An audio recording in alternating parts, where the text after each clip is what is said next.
Hi everyone, it's Michelle. Welcome back. So it is time for another What I've Been Reading, and I have quite a few books that I have made it through in the last week and a half, 2 weeks or so.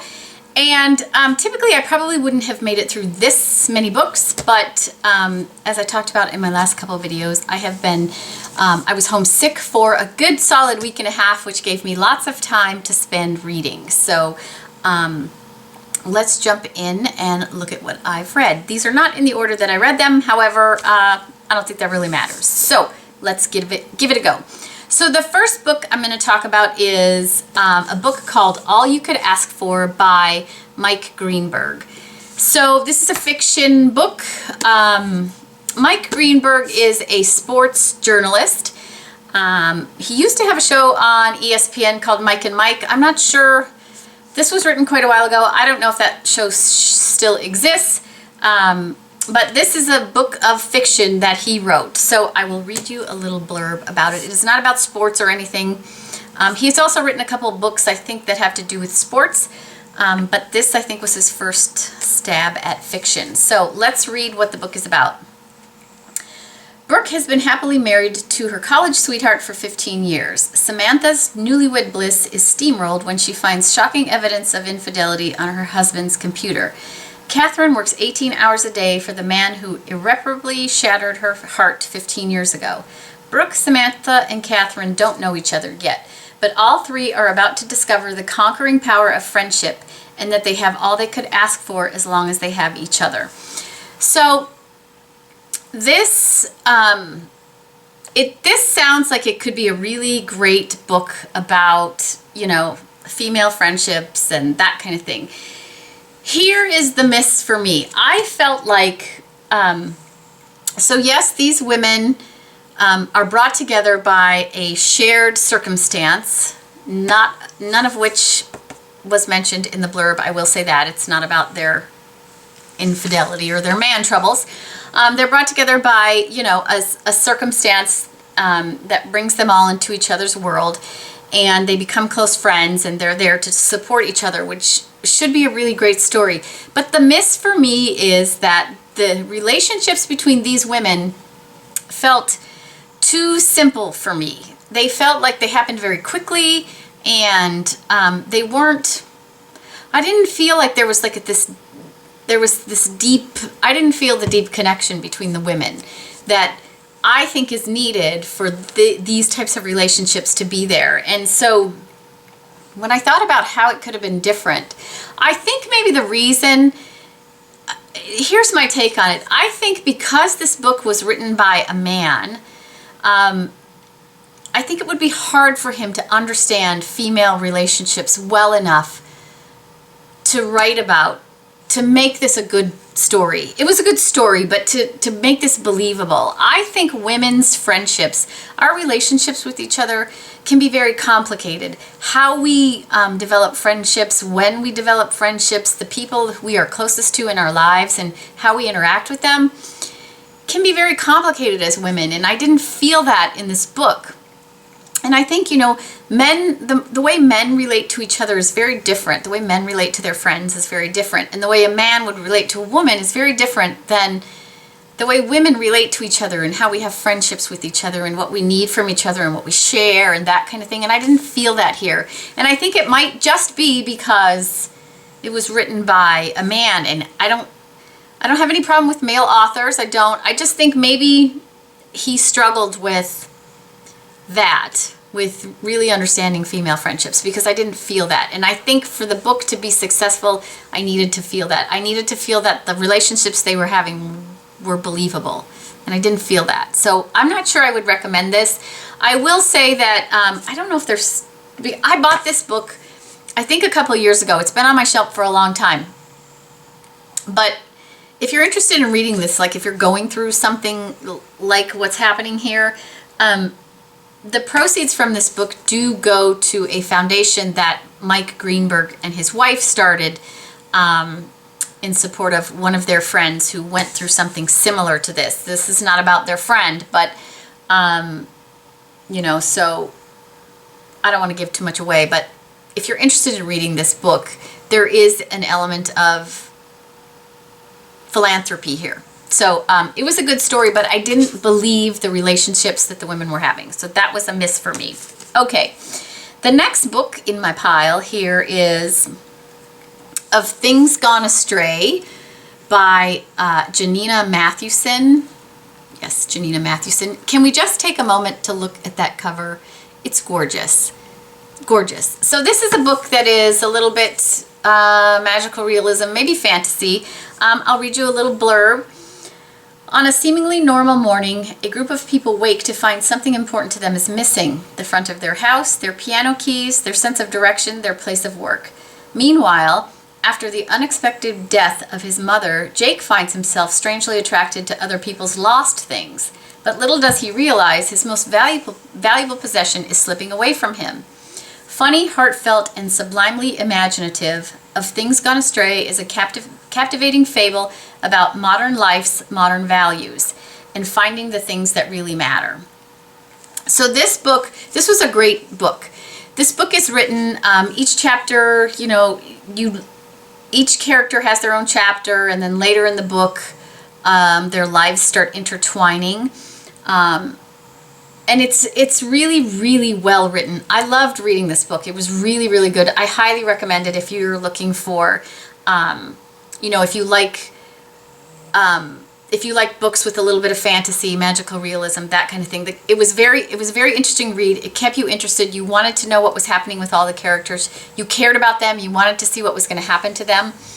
And you can read the book just for what it is, the story of these characters going through what they're going through. Or you could, this book is really a statement about the things that we have in our lives that sort of shield us from experiences and make us less vulnerable, and what happens to us when we lose those things and we open ourselves up because we have no other choice to other experiences and vulnerability, and how our lives change when we do that. And that's really, I think, what this book was like. If you read it that way, you really see about how we have all these things around us that shield us from, experiences we haven't had, or things we're afraid of, or, relationships with people and that kind of thing. So this was a fantastic read.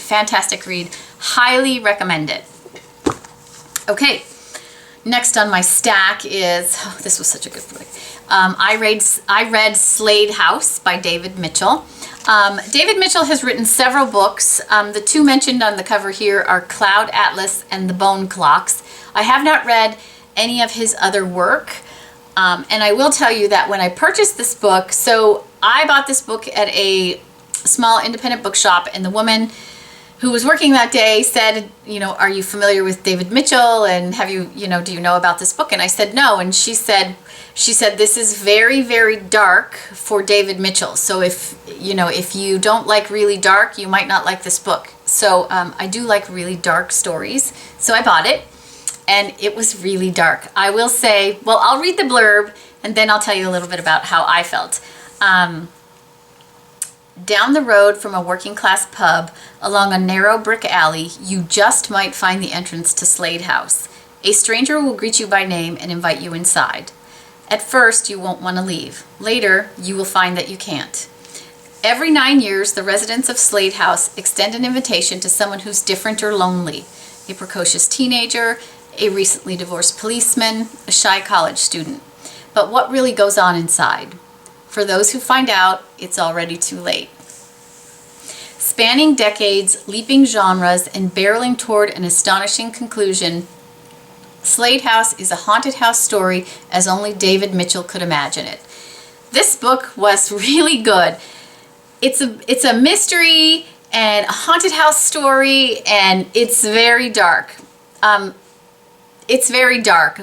However, I really liked it. It is dark to the point where I read this book in the daytime. So when I was home at night alone, I did not pick up this book to read it, because it was really, for me, very interesting to read. Like, it kept me interested. It was very intriguing, but it was dark and scary. I like to read stuff like that, but this was dark and scary. I do highly recommend it, however, if you like that kind of thing. This is only out in hardback right now. It's beautifully done. I don't know if you could tell, but this is a cutout, and then when you open it up, you kind of get this bigger image of this ironwork here. So it's beautifully done, and it has decal edges, which I like in a book. I think it gives it just a little bit of fanciness. It's short. It's a fairly short book, 200 and some pages, but I highly recommend it. I loved it. It kept me interested. The end shocked me. I was like, what? I was like, oh no. So yeah, I loved it. I really, really loved it. I highly recommend this. Highly recommend it. Really. Okay, now I have two sort of different types of books. I have a poetry collection, which I wasn't sure I was going to share, but I thought I would, because some of you probably read poetry, and some of you don't, but might enjoy it. So I thought I would talk about some that I read that I think are really good.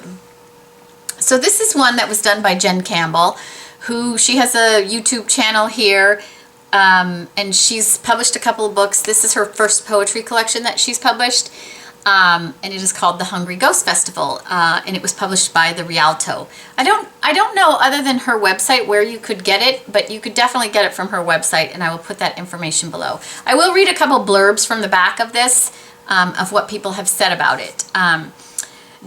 I will tell you, she has a very unique voice. The way she writes, her use of language is amazing, and that's one of the things that draws me to her work. So I'll read you a couple quick blurbs.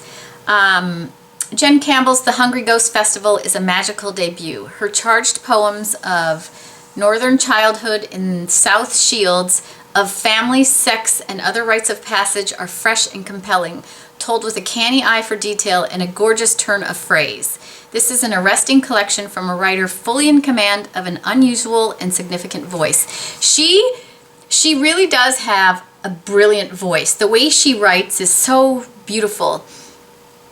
I will tell you that this is very much in your face. There's nothing hidden or suggested here. It's very in your face. It is about life. It is about growing up. It is about the things we experience when we're growing up. But I really, really enjoyed reading it. I enjoy reading poetry that is either a collection of poems that are about the same subject, or is the collection of poems that tells a story as you move through it. And this sort of gave me that. That's the kind of poetry collection I look for, because then it keeps me sort of in the same state of mind, and it makes reading the poetry, it's not sort of changed. Every poem doesn't change necessarily to a different subject matter, which sometimes for me is hard. But I loved this. I really, really loved this. I was looking for some. In this witty, wild, and imaginative collection, Jen Campbell opens the doors wide and takes you through her own fierce world where nothing goes unquestioned. Childhood memories, such as being told about oral sex on the 525, kissing TV screens, and praying to the angel of the north, transform themselves to more adult themes, the internet as a virus on wheels. A mixture of strong filmic images and rich language means that the poems always keep their sense of wonder and strength. These are fantastic poems. If you want to get into poetry, this might be an interesting one for you to read, because you will relate to a lot of the subject matter here. All of us have been through a lot of what she's talking about. I loved it. I just loved it.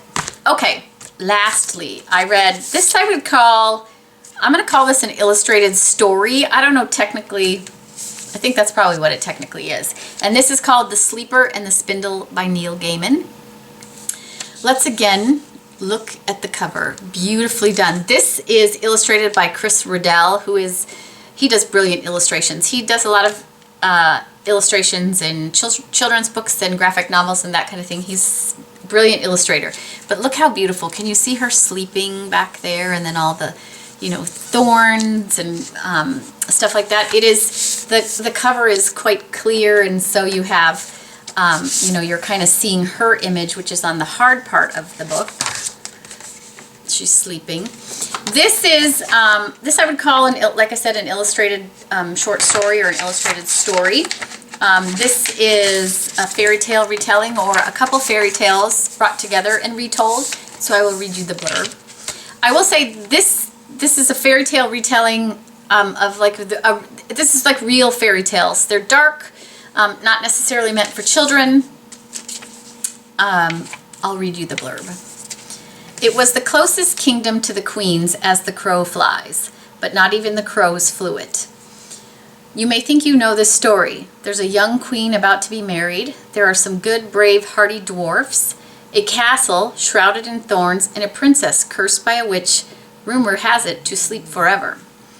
But no one is waiting for a noble prince to appear on his trusty steed here.